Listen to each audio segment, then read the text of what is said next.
Sebelum mulai pelajaran kita hari ini, Pak Yones mau absen di sini dulu. Nanti namanya dibacakan paling banyak 2 kali ya. Jadi dengarkan baik-baik.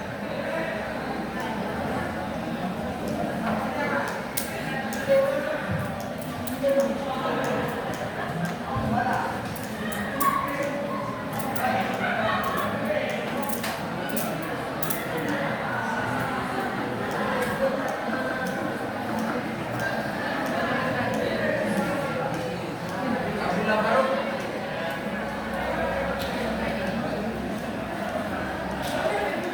Ahmad Suban,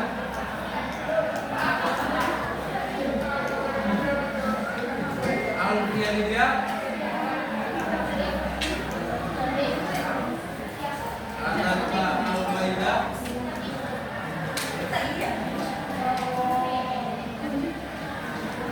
Afrika Abang, izin ya, izin saya Pak.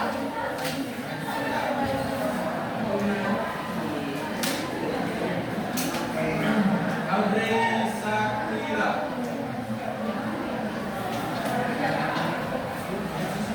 Baruna,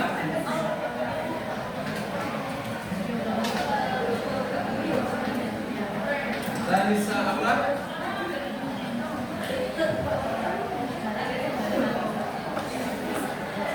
Dewi Sinta Maulidia,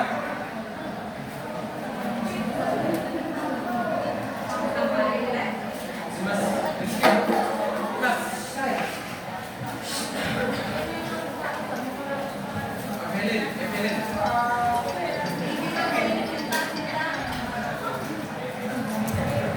Farel Atala,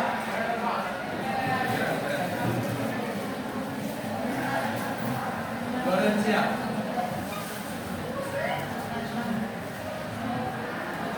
Inos Cantik,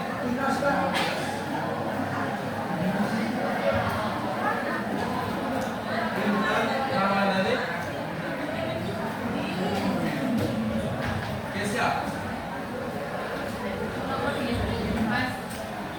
Lisa Noviani,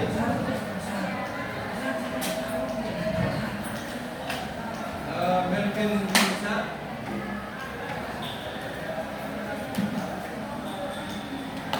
Coach Nur,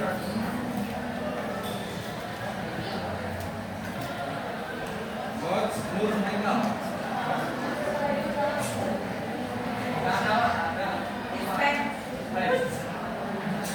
Muhammad Bintang,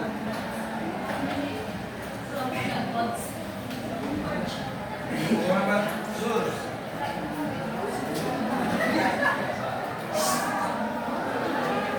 Muhammad Salihul,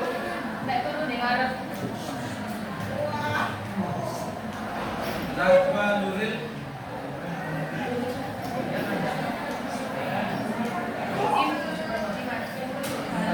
Laila,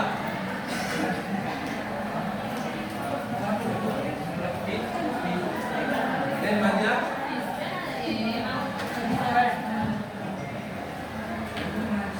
Ramadhan Arab,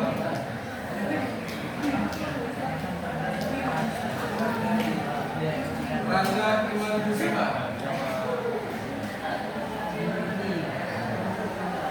Rangga Yuda,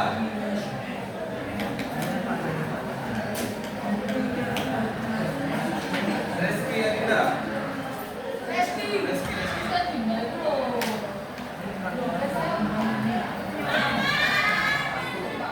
Reski Laufi,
Dari lawan dari dalam apa? Jadi pikirnya seperti itu, logikanya seperti itu. Endogen itu dalam, eksogen itu luar. Ini yang harus dilihat. Ini sampai kapanpun tetap ditanya. Kan kita nggak tahu kedepannya, mungkin ada yang di jurusan geografi mungkin untuk lihat ini. Jadi tenaga eksogen ini bersifat merusak dan mengiris permukaan bumi, terutama pada bagian tinggi. Tetapi di sisi lain, tenaga eksogen juga dapat mengisi bagian-bagian yang rendah. Bagian yang rendah ini maksudnya adalah di dalam tenaga eksogen ini kita mempelajari tentang sedimentasi. Yang pertama sedimentasi, yang kedua pelapukan, dan yang ketiga adalah erosi. Nah, ketika terjadi proses sedimentasi, material itu terbawa oleh erosi dan tertimbul di suatu tempat atau daerah yang rendah. Maka di sini dikatakan tenaga eksogen dapat mengisi bagian-bagian yang rendah. Bisa nggak? Bisa dipahami nggak? Bisa.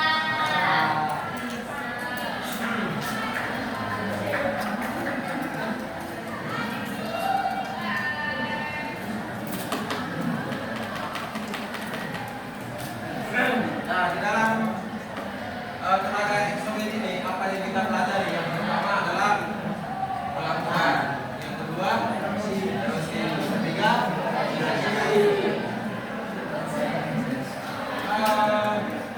kita belajar satu-satu.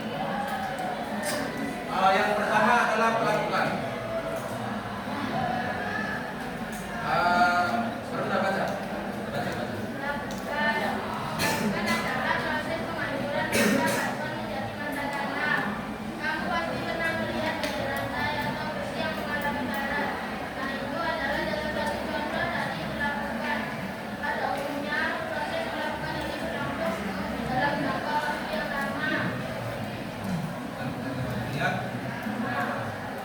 Jadi pelapukan ini merupakan suatu proses penghancuran massa batuan menjadi massa tanah. Pernah melihat sebuah batu mengalami pelapukan? Pernah. Nah, Jadi batu itu tidak selamanya permanen. Di suatu fase atau di suatu waktu dia akan mengalami pelapukan, mengikis dan negara. Jadi tekstur batu itu dalam setiap tahun itu berubah. Dia kemudian akan berubah menjadi tanah atau pasir. Kita pernah melihat rantai atau besi yang mengalami karat. Nah, mungkin di rumah kalian mungkin pernah melihat besi atau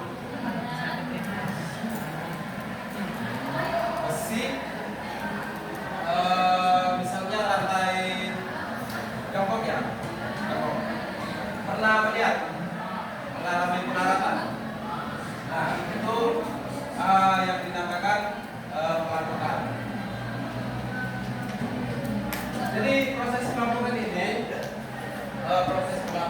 berlangsung dalam jangka waktu yang lama. Jadi yaitu bertahun-tahun, yaitu mengalami proses. Jadi dia tidak prosesnya tidak satu kali, tidak langsung lanjut, tidak, dia mengalami ya.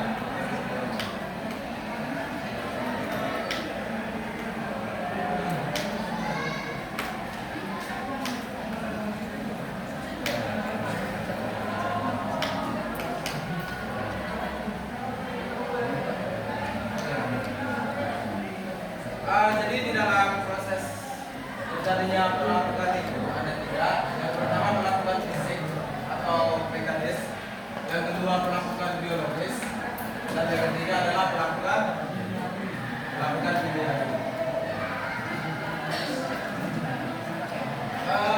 Kita lihat satu-satu berdasarkan proses ya, pelapukan dibagi menjadi tiga tadi. Yang pertama pelapukan fisik. Saya minta Pak Yoris minta satu orang untuk memandang.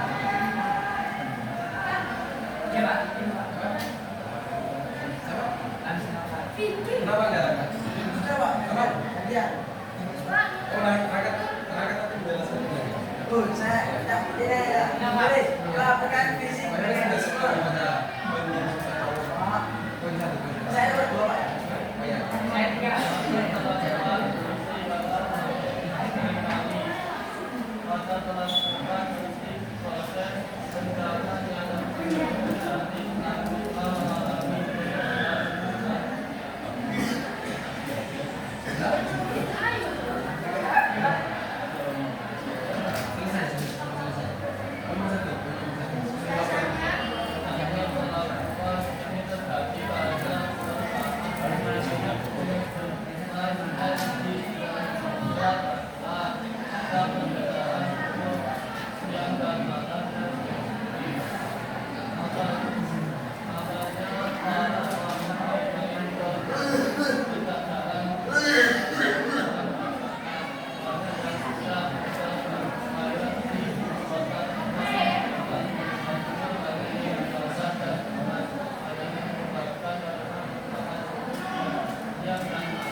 Oke, terima kasih.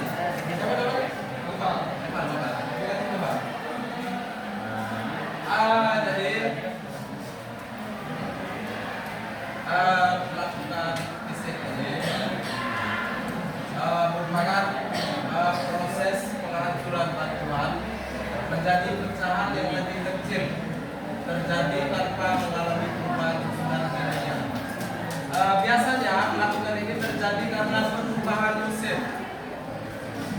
menyusutnya es di celah batuan atau perbedaan suhu siang dan malam yang ekstrim. Jika kita main-main ke Gurun, bicara mengenai Gurun, Pak Yohanes sedikit mau cerita tentang sebenarnya ini bukan gunung, tapi lebih ke jenis gunung gitu. Di MNT itu kan daerahnya panas, besar, suhunya selalu tinggi. Seperti yang sudah dijelaskan oleh Pak Yohanes. Jadi batuan di sana itu banyak yang mengalami pecah-pecah, retak. Faktor penyebabnya apa? Ya penyebabnya ya tadi suhu panas. Di NTT itu dari jam berapa ya? Dari jam 10 itu udah panas sekali. Beda jauh sama yang di Jawa sini. Jadi di NTT itu kesan batuannya cepat mengalami pelapukan karena perawatan matahari.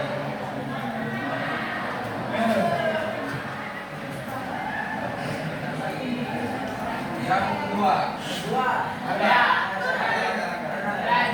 Ramukan kimia dari zamannya Ekal dan Pas ya. Ramukan kimia adalah ramukan tiga Ramadho. Astronomi kimia dong. Salah satu konsep penting dalam melakukan kimia adalah air. Iya, apa aja berarti. Beberapa kamu pasti akan lebih cepat karatan kalau sering terkena hujan. Kan? Karena kayak gini, itulah yang dikatakan dalam peperangan kimia. Seperti yang tadi sudah kita bicarakan atau yang sudah kita bahas, tembok rumah itu disebabkan oleh apa? Ya, bukan itu disebabkan oleh apa? Kalau cahaya matahari, hujan. Jadi pada intinya perawatan kimia ini disebabkan oleh adanya air, adanya pelembapan. Malam itu kan biasanya kalau nggak hujan kan embun nggak, ya embun benar. Ya, jadi misalkan kelompok yang berkarat, kelompok yang berkarat itu dinamakan melakukan kimia. Yang ketiga, melakukan biologis. Melakukan biologis. Nah, melakukan biologis adalah melakukan yang disebabkan oleh melalui akibatnya. Contoh paling gampang adalah yang terjadi di rumah kita, contoh lain melakukan biologis adalah yang ada di atas batuan atau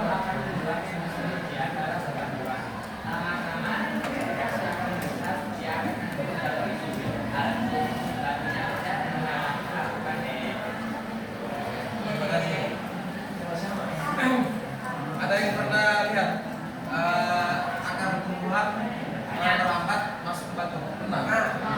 Ya, itu namanya pelabuhan biologis. Atau yang satu lagi lumut di atas batu. Ya. Setiap hari saya melihat Gimana? di Bandung saya. Yang berikut. Erosi. Yang kedua adalah erosi. Mengapa? Kalian pasti bertanya mengapa Mayores? Kok Pak tiba-tiba panjang motor GP? Karena dia paling luas. Apa? Karena dia paling luas. Gini, tujuannya gini. Belajar tentang tenaga eksogen. Salah satunya erosi. Nah, erosi ini hampir mirip sama namanya erosi berwarna positif. Biar cepat ingat gitu.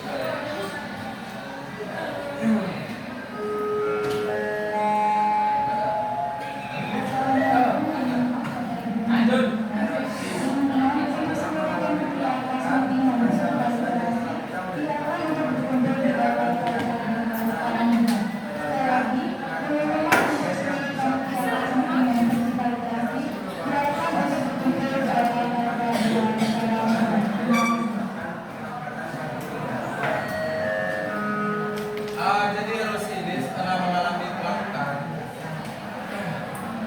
masa batuan yang telah pecah menjadi partikel-partikel kecil akan menjadi dengan tanah.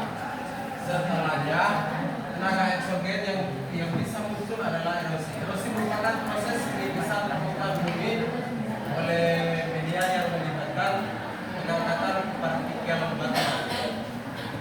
Jadi erosi ini intinya dia sifatnya apa ya? Dia memindah dari masa batuan yang telah pecah menjadi partikel kecil.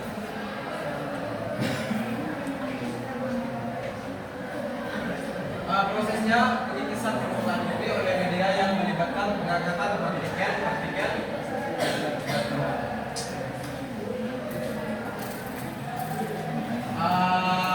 yang berikut jenis erosi. Yang pertama adalah abrasi, disebabkan oleh aliran air sungai atau hujan. Abrasi beda sama abrasi ya. Abrasi itu tanah. Kemudian korasi atau deflasi disebabkan oleh angin. Yang ketiga adalah abrasi disebabkan oleh gelombang atau laut ya. Ini abrasi ini terjadi di pantai. Dan yang ketiga, yang keempat adalah eksarasi disebabkan oleh es yang mencair disebabkan oleh es yang mencair. Itu namanya eksarasi.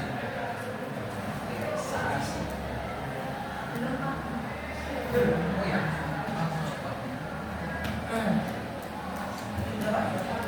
Jadi biar gampang diingat, ablasi itu disebabkan oleh air, sungai atau hujan. Berarti terjadi di daratan. Kemudian yang kedua korasi atau deflasi. Ini disebabkan oleh angin. Korasi ini biasanya terjadi pada daerah-daerah gurun pasir. Gurun pasir itu disebabkan oleh korasi atau deflasi. Angin yang membawa material kemudian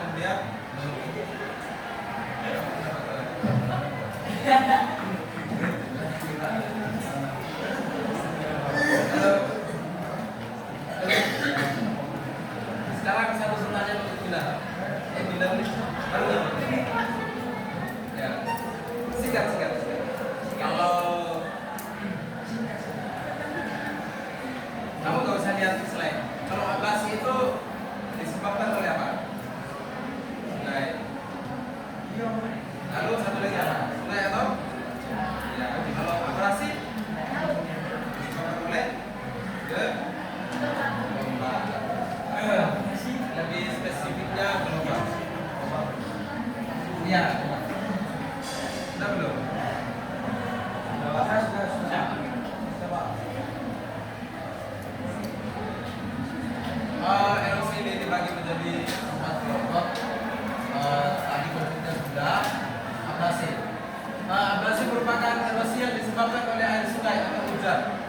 abrasi yang disebabkan oleh aliran sungai itu bisa membuat tebing di sungai bisa semakin dalam. Jadi sifat aliran air itu kan mengikis. Jadi suatu tebing suatu saat karena adanya aliran maka dia bisa mengikis. Yang kedua, korasi dan deflasi. Korasi ini merupakan erosi yang disebabkan oleh angin. Biasanya korasi dan deflasi ini terjadi di daerah gunung. Nah, seperti yang sudah tadi Pak Yohanes katakan, korasi dan deflasi ini terjadi di daerah gunung, maksudnya gunung. Korasi merupakan erosi yang disebabkan oleh angin dan pasir atau badai pasir. Sementara deflasi hanya angin saja. Yang ketiga, abrasi. Mengenai abrasi, saya pikir semua sudah paham. Abrasi ini merupakan proses pengikisan pantai yang disebabkan oleh gelombang laut. Jadi kalau misal kita hobi jalan-jalan ke pantai, salah satu tempat paling didampak atau dikunjungi adalah berdiri di tebing lalu menatap kejauhan laut. Nah, ini artinya kita view-nya bagus begitu. Jadi ada manfaatnya, semua ada manfaatnya.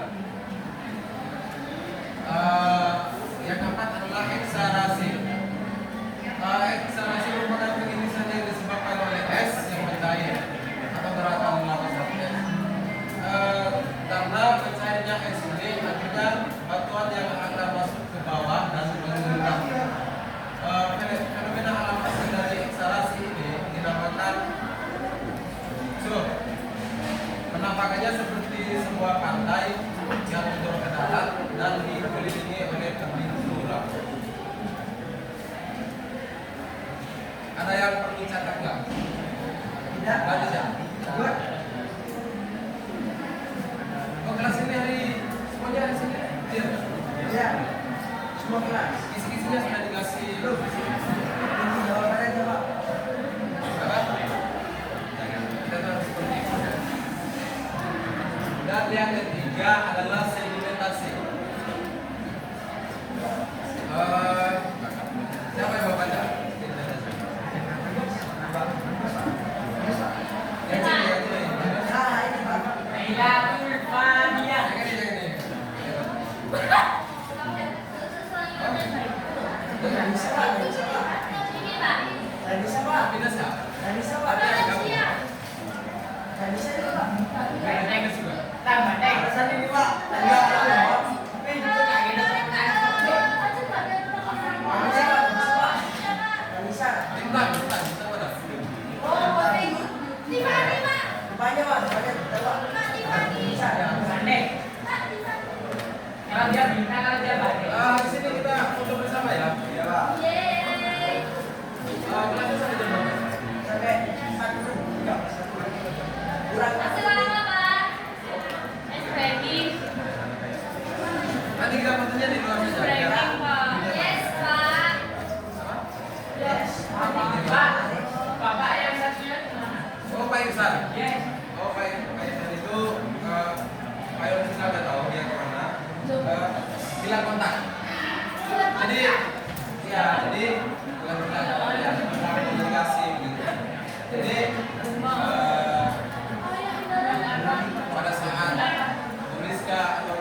catatan pesan dan yang telah ada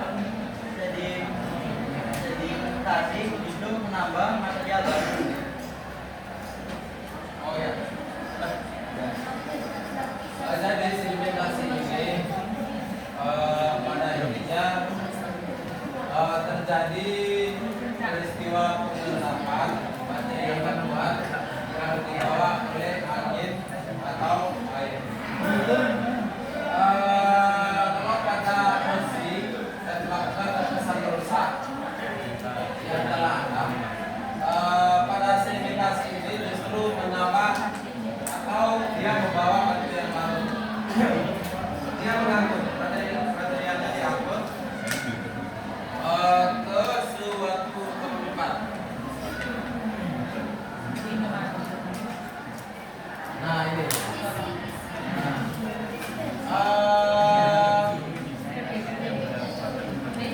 Jenis sedimentasi. Jadi pada intinya sedimentasi ini dia sifatnya mengangkut atau mengangkat material-material untuk suatu tempat. Gambar yang pertama ini adalah gambar kipas aluvial, di mana air sungai atau aliran air membawa material-material dari suatu tempat ketinggian ke tempat yang lebih rendah dan kemudian material itu numpuk. Itu yang dinamakan kipas aluvial.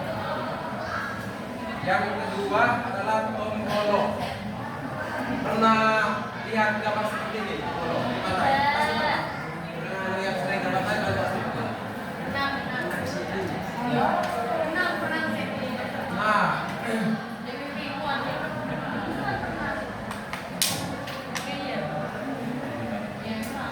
kenapa bisa bentuknya enggak lurus gitu? Karena terjadi apa? Ya, jadi faktor penyebabnya ombak. Jadi ombak itu dia mengikis, ya ombak itu pasti tenaganya kencang besar ya. Jadi dia mengikis dari daerah-daerah yang cukup apa ya? Cukup seperti pasir gitu. Jadi bentuknya seperti ini. Ada yang masuk, ada yang keluar seperti ini. Ini yang dinamakan tombolo. Kemudian yang ketiga sendal.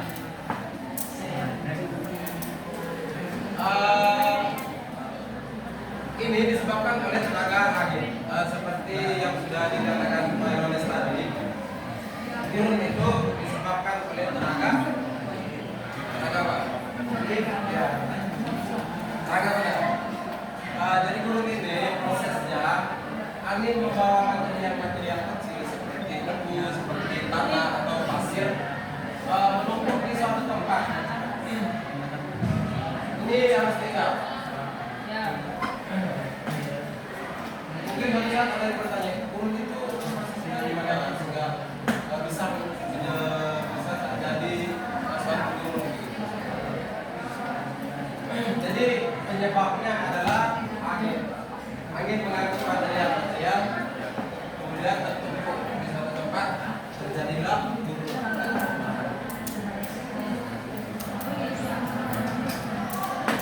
Selesai ya?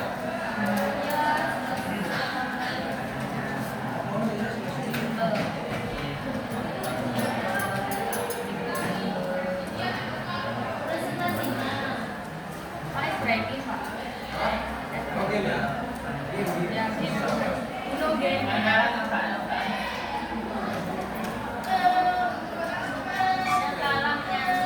Pak, kalau di sana SBG-nya beda sama di sini apa? Sama.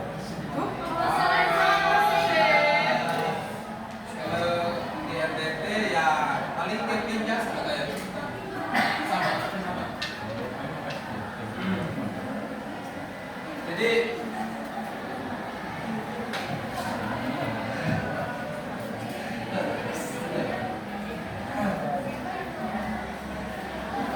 jadi dalam mempelajari materi yang sore ini yang perlu diingat di dalam pelajaran sore ini ada 3. Yang pertama apa tadi? Yang sampai sudah lupa sekarang. Yang pertama uang bukan. Kalau saya melatih pengas otak, kalau saya lihat di catatan. Yang kedua apa? Kedua emosi. Yang ketiga? Sedimentasi.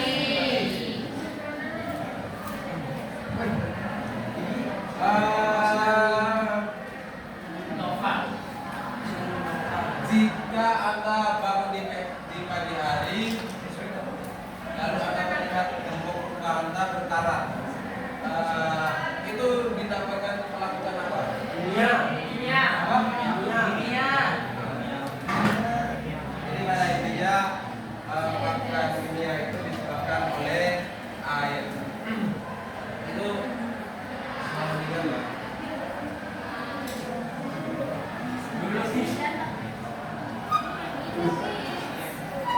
Kita habis ini foto bareng ya, Pak. Ayo. Tunggu dulu, Pak. Biasanya dia berjalan. Dia apa?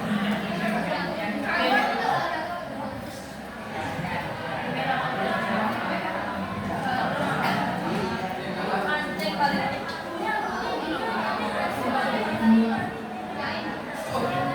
Nanti kita akan dari apa ya? Soalnya masih kita begini dalam tadi. Apa maunya?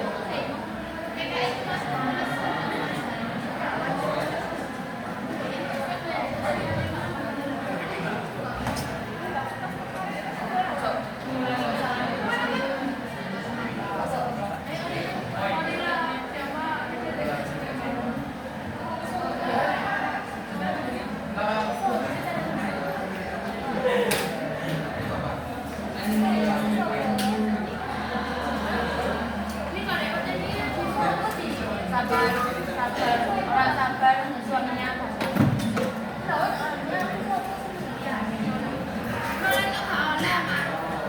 Jadi untuk materi kita ini kita